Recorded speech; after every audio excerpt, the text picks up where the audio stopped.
have Ray Frasche, or Frasche? Frasche. Frasche? It's me. Okay, we have Ray Frasche, the many ways to say Ray.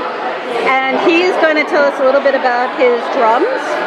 Now Ray, when did you start getting into drumming? I always liked drumming ever since I heard good drummers play. So I always wanted to learn, but I always liked the hand drumming better than the set drumming. So you go to the source of the drums were Africa. So these are all African style drums. This is cool because there's a drum within. These are two drum heads on each side, and these are from Ghana. These drums. They're made from tribes in Ghana. And I have a friend who sends them to me. Nice. And this drum is cool because you control it. Nice. Control the tension by squeezing the rope. So this is called a talking drum.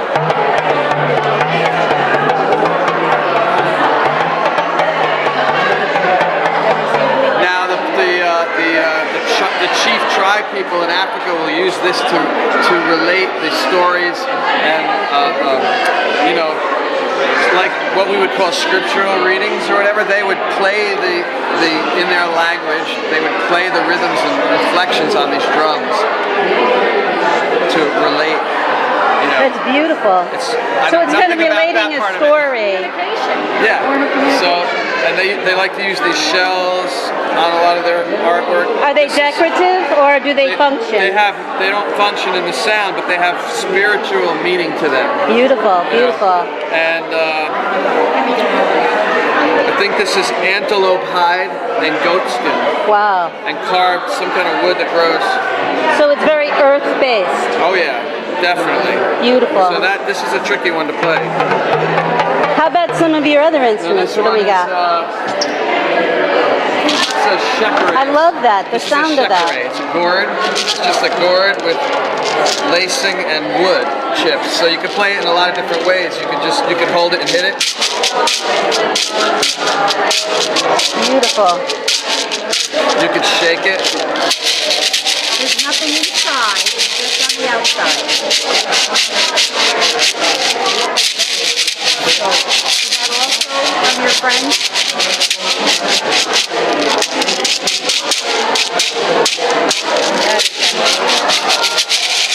They can do that, Beautiful. that kind of stuff.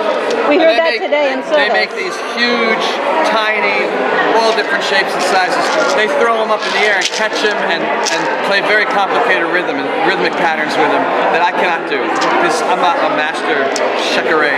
I don't do it days on end for hours every day. Do you want to talk about your taller drum? This is djembe. This is a really popular drum. Beautiful.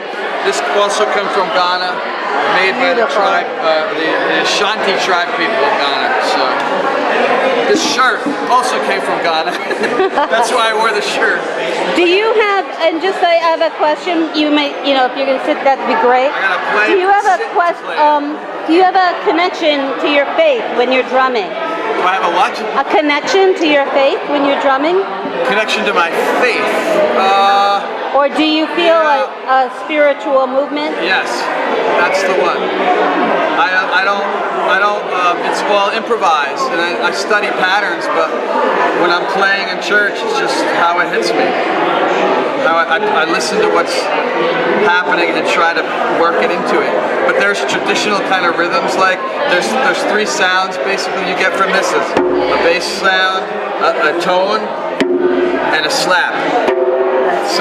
So once you start to learn to combine them,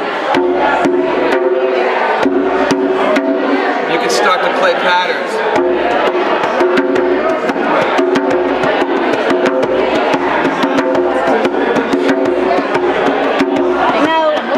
Then you double it like.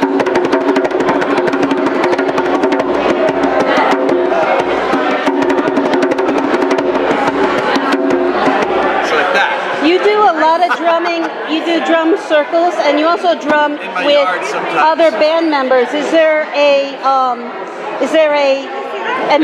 different experience when you're with another group of people drumming? Well, when you're with a bunch of drummers, you start to actually usually you start, your pulses will synchronize with each other, your heart rates, your pulse, like it'll become internal.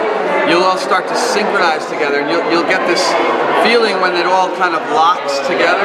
You can sense it, right? And you get like this feeling of unity with everybody around it. It lowers your blood pressure. Your heart rates and your pulse rates start to match one another. It's like you become this like one thing instead of many different things. It's a really cool feeling. Really beautiful. Opportunity to do that? What? Did you get the opportunity to do that? Drum circle. Yeah, you call it drum circle. So Or usually even you make playing a with fire a in the middle, musician. and everybody sits around, and everybody brings different sizes, shapes, shakers, whatever you have, and it's improvisation. You know? Beautiful. But there's usually like a lead, a couple, one or two lead people that kind of know what they're doing, so that they know certain rhythmic patterns, so that people can like follow along with it and play along with it. So it's not just a mayhem, so that it has some kind of structure to improvise on top of. It's important, you know. Do you have any last thoughts for me? Drumming, you just can't beat it. That's what I say.